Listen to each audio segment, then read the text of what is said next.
everyone, and welcome to Plumbing Reads. We are here today for r/pro revenge.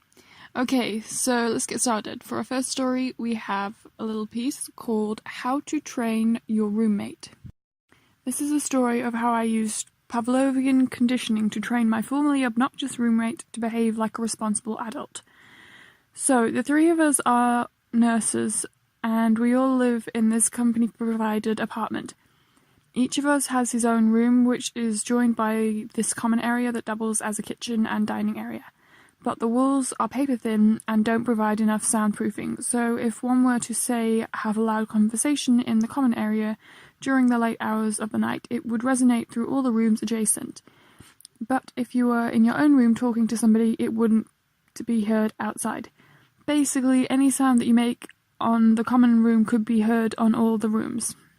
Now, this is not a problem during the day, but at night when everyone is asleep, our obnoxious roommate always decides to have his Facebook video calls on the common room using his phone, waking up everyone with his loud conversations. And since we are nurses, we have to work in shifts. Me and the second roommate worked on 12-hour shifts, 8 a.m. till 8 p.m, while the third obnoxious one works a 12-hour night shift, 8 p.m. till 8 a.m. So the third roommate tends to be awake at night. We get to sleep soundly when our third roommate has worked, but every time he doesn't have to go to work, the two of us tend to be disturbed by his late night blabbering on his phone. We tried to handle it the adult way by talking to him about it and suggesting he do his antics inside his own room, since while in there we wouldn't be able to hear his loud conversations and he wouldn't wake us up at night, especially if we have to go to work in the morning. Well, this worked for a while, but eventually he went back to his old habits of waking us up at nights. We were getting so tired of the situation because all we wanted after this long 12-hour shift was to be able to sleep soundly, especially if we had to go to work the next day. Our hallelujah came from an episode of The Office that I had just watched, wherein Jim trained Dwight to crave a breath mint every time he restarted his computer. A light bulb suddenly switched on in my head, and we used our Wi-Fi to train my nosy roommate. Nobody else knew that I had admin privileges. I just happened to be there when the guys installed it, and they gave me the key. I realized that I had access to our Wi-Fi network wirelessly on my phone and could turn it on and off like a whim, like a god. My MO was simple. Every time I get woken up by a noisy roommate taking his internet calls in the common room, I would turn off the Wi-Fi of the whole house and wait until he goes back into his room before turning it on again. The training took months and countless late nights. After getting woken up by said roommate, I would wait for an opportune time, usually while he is in deep, loud conversation with someone, to turn off the Wi-Fi, then wait for him to get annoyed and curse our service provider until he finally gives up and goes to his room. Cue for me to turn it back on. The loud late night calls in the common room became less and less until he no longer took them in the common room at all. This translated to silent nights for me and the second roommate who had to work in the mornings. My method was so effective that he actually thought that there was a problem with his phone. Sometime later he wanted to show me a video of something on his phone, but said that I had to come into his room for him to show me since there was no problem with it and it wouldn't work in the common room. I was grinning like the devil the whole time. TLDR, noisy roommate wakes us up at night, taking video calls on his phone. In the common room, I used the Pavlovian conditioning method to control the Wi-Fi and train him like a dog to take his video night calls in his room instead, where he couldn't disturb anybody. Edit, thanks for the gold, takes the bow. That was brilliant. That's kind of genius. And I love how he doesn't have to resort to any underhand tactics or anything extreme. He just literally switches his Wi-Fi off. That is just genius, and it takes so much patience, months of being woken up. Like that's true pro revenge. Okay, let's look at the comments. Welcome to r/responsible revenge, where we teach you how to train your roommate. Did someone just create another revenge sub without realizing it? That would be really funny. But yeah, that was a great one to start off with. So let's look at the next one. Hopefully it will be as good because we start off on a great note. So we have jerk driver ends up paying for a lot more than a new car. First, a little backstory. I'm a college student. I cycle to campus every day. It's not a long ride at all, but I have to go through a zone where it's illegal to ride a bicycle on the sidewalk, so I'm forced to ride on the road. Most drivers don't care and just go around me since I stay to the edge and don't make myself a nuisance. Also, I have a shitty e-bike that I commute on. This will be important later. A few weeks ago, a guy in a Ford SUV, I don't exactly know which kind, started yelling at me as he drove by while I was on the road-only zone. All the usual, get off the road, roads are for cars, you're too slow kind of stuff. I get that stuff from drivers on a weekly basis. I just ignore and keep going. This man was special though, since he cut right in front of me and slammed on his brake after yelling. I was able to stop before I hit him, and he floored it out of there yelling, better be careful next time, bike. I was pretty mad, but I hadn't gotten his license plate or anything, and I doubt anything could be done about it anyway. There was no real proof. Over lunch, I told one of my friends who works as an EMT the story, and he got seriously pissed off. Apparently, he's seen the results of cars successfully brake checking on a cyclist, and they aren't pretty. I bet they're not. 2 days later, the same Ford SUV jerk tries to brake check me again. I was expecting it as soon as I heard him yelling, get on the sidewalk, bike, from behind me, so I avoided a crash again. I told my EMT friend over lunch again, and he was even madder than before. I wanted to let it go since I can't really do anything about him, and my bicycle isn't going to win in a crash. This guy keeps trying to brake check me every few days during my morning commute, whenever we're in the same patch of road at the same time. About a week ago, my EMT friend told me that he had a story of one of his friends in... He told the story to one of his friends in campus police, who was equally pissed off. The two of them wanted to set a trap for this jerk driver. The plan was to have the policeman parked in the side of the road in the hopes of catching and pulling it over the jerk. I heartily agreed, and the officer pulled some strings and had himself posted as speed catching duty for that stretch of the road. For a few days passed uneventfully with no sign of the road rager. I saw the cop parked in the same spot on the side of the road every day, a spot where the road has a left turn lane and a straight lane. Finally, I'm pedaling along and I hear a familiar voice scream, "Get the hell off the road, fucker!" I yell back, "Catch me then," and I took off. I was spinning my scrawny chicken legs as hard as they would go and pegged to the throttle. I guess this made the driver even madder because I heard his engine roar and he pursued me. He shifted into the left lane as I stayed in the right. I looked at the side and saw an STS old man in the driver's seat with the passenger window open. His mouth was going like he was yelling, but I couldn't hear him over the wind noise. I saw the police car's spot approaching and started to slow down. Taking the opportunity, the driver swung right in front of me. I don't know if it was the speed or his anger that made him swing wide, but he cut across my lane and crashed straight into the back of the police car. I barely applied my brakes, slowed down to about 15 miles per hour and crashed into the side of his car. The officer got out. Spitting mad would be an understatement, and called an ambulance and another police car. Everyone was unhurt since the jerk was only going like 25 miles per hour, but there was enough of an impact to trigger the SUV's airbags. The jerk ended up getting arrested for driving drunk. Seriously, who drinks before 9 a.m. For an illegal lane change and probably other stuff too? I don't know all the details. I imagine that causing a crash like that would entail some additional charges. The guy ended up having to pay for extensive repairs to the police cruiser and for a new bike to replace the one he destroyed by cutting in front of me. The frame snapped. On top of that, I heard that his car was defined as totaled by his insurance company since the airbags went off. So he also had to pay for a new car. With any luck, he'll lose his license from the drunk driving charges and won't be able to menace cyclists again. TLDR, aggressive driver repeatedly brake checks me and ends up crashing into a police car after trying a little too hard to hit me, and he has to pay for my new bike repairs and a police car and his new car.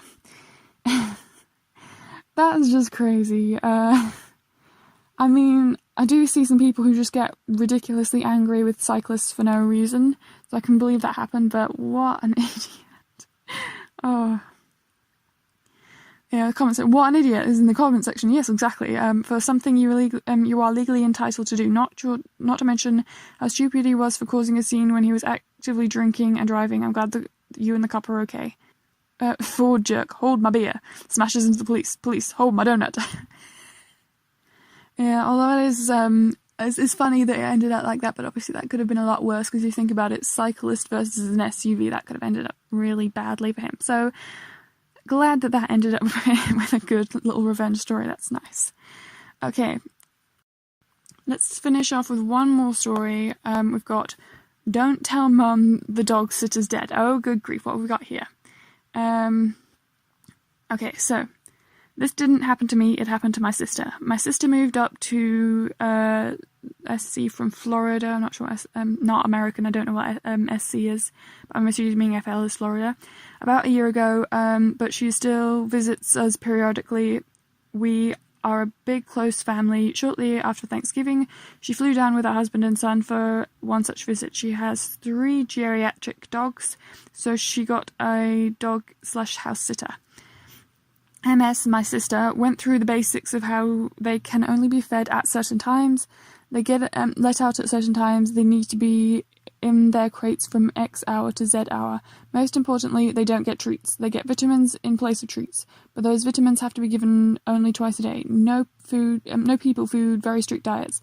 They're all very happy and healthy, but only because MS is so strict with their regime. This lady got to watch her dogs had stellar reviews on the site where she was found. She's a stay-at-home mum who does this as a side gig for extra cash. I feel like I can end it here. You can all guess where this is going. MS left for Florida for a week. After 5 days, everything is going well. DS, dog sitter, texts MS regularly on or video calls. She shows MS pictures and gives her regular updates when she comes and goes to MS's house. MS just bought that house BTW. By the way, she's been working her butt off to be finally able to afford it. She put so much into making that a nice home for her family. MS has some health problems herself. She's got a ton of prescription medication in her medicine cabinet. She bought enough for a week, but left the rest at home. Stuff for epilepsy, asthma, and allergies, but she's also got a ton of painkillers from when she had my nephew not that long ago. She's paranoid about becoming addicted, so she kept the pills for safety, but never used them. It's a full bottle. On top of that, she's been a collector of rare beers for about 15 years now. Beer that's not even sold anymore because they were promotional from microbreweries. Beers she can't get anymore because she doesn't live in Florida. Those bottles she keeps as mostly decoration in her kitchen. On the 6th day of her vacation, DS stops all communication altogether. MS texts, calls, emails, nothing. Radio silence. She's got a bad feeling, but she doesn't want to kill the mood because she doesn't get to see her family very often.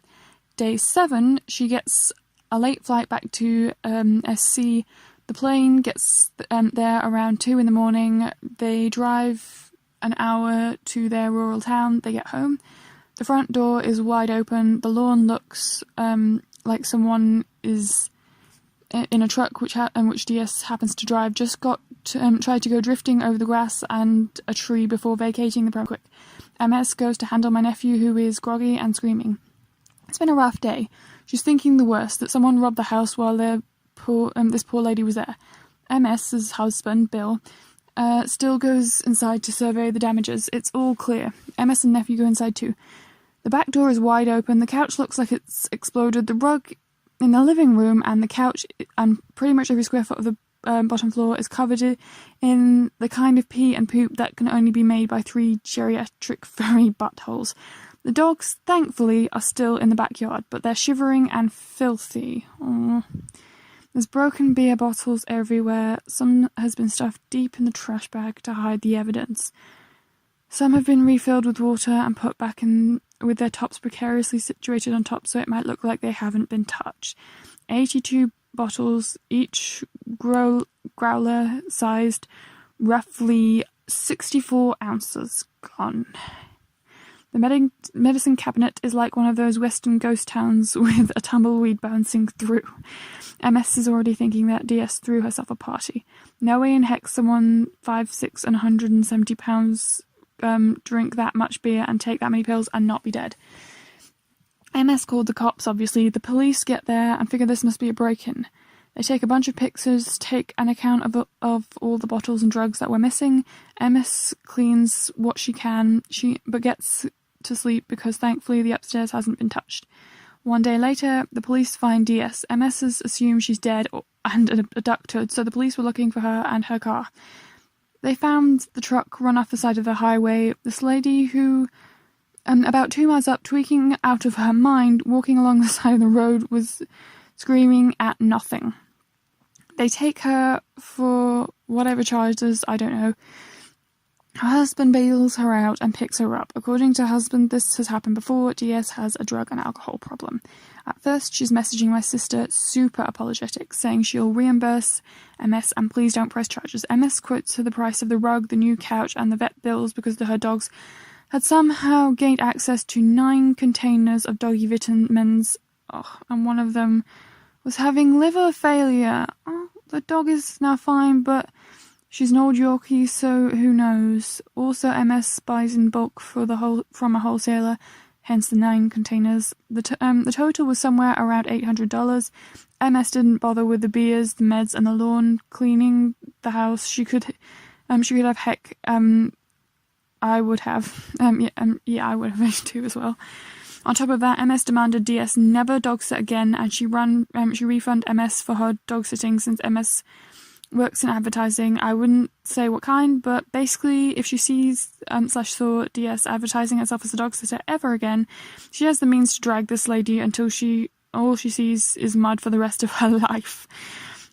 DS insists she's going to pay it back, but that MS has to wait until they get their taxes back, so okay, MS waits. Late February, she sends text to DS asking where her money is. DS immediately starts saying how she didn't do anything wrong. MS is a bad dog owner and her dogs are miserable. None of the stuff MS says DS did was actually done. MS has all the old texts of DS admitting to all of it, so this goes on for a while. Eventually DS starts saying how, as a courtesy, she has a friend who owns a furniture store.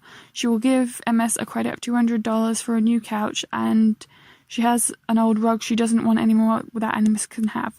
What? She pays MS about $500, but insists that she'll get a coupon to MS as soon March goes by. Nothing. Around March 20th, MS marches her happy butt to the small claims court and files. And then she snaps a picture of everything. Then she sends DS the message, as a courtesy, I'm letting you know that I just filed this in small claims court. Then the fun starts. This lady goes off on MS. She says that she's going to sue for slander and undue distress and harassment and blah, blah, blah, blah, blah. MS saves all of it, including the fun bits, where DS threatened her family and calls her the C word 20 dozen times. Today is April 6th? Tuesday was the court date. Things move fast in a small town. I don't know. The lady shows up looking like she just got run through by the garbage disposal. She gives the judge her sob story, talking about how she did nothing wrong, but gives MS and her animals the best care, and that MS is making all of this up. Yeah, MS and the OG cop with her. She's got pictures of all the damage, the vet bills, the bottles, the proof that she was out of town, police reports of both, with the break-in, as well as DS's DWI the following day. DS tries to spin it with that one law about how you can't serve alcohol to a known alcoholic. That obviously gets thrown right the fuck out. DS then tries to appeal to the judge and MS's sense of humanity. She tells them how her husband just left her and is suing her for full custody. Good. And that if she can't dog sit, how is she supposed to support herself or even get her kids back? Tough cookies. The judge takes my sister's sides for obvious reason.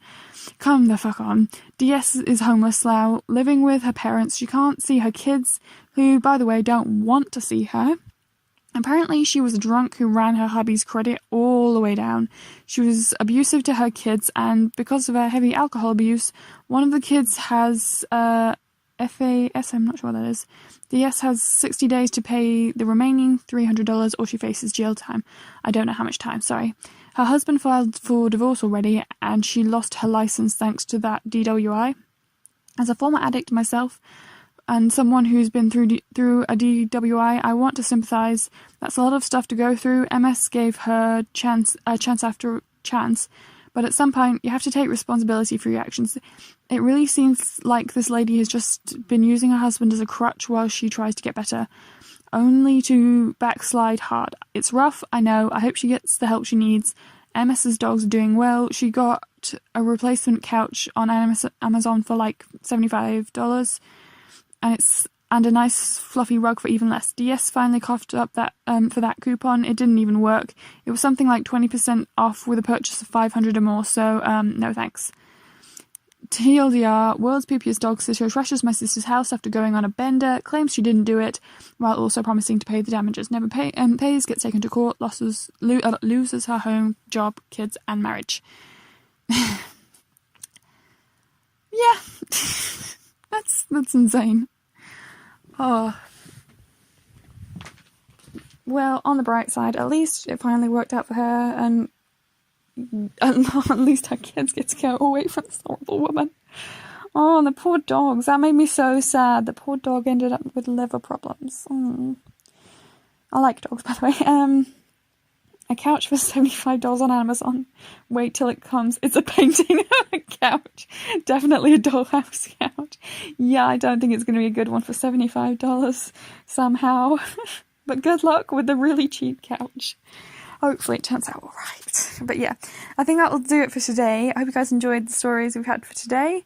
If you did, please like, comment, subscribe, all that good stuff. And I will see you guys next time. Bye!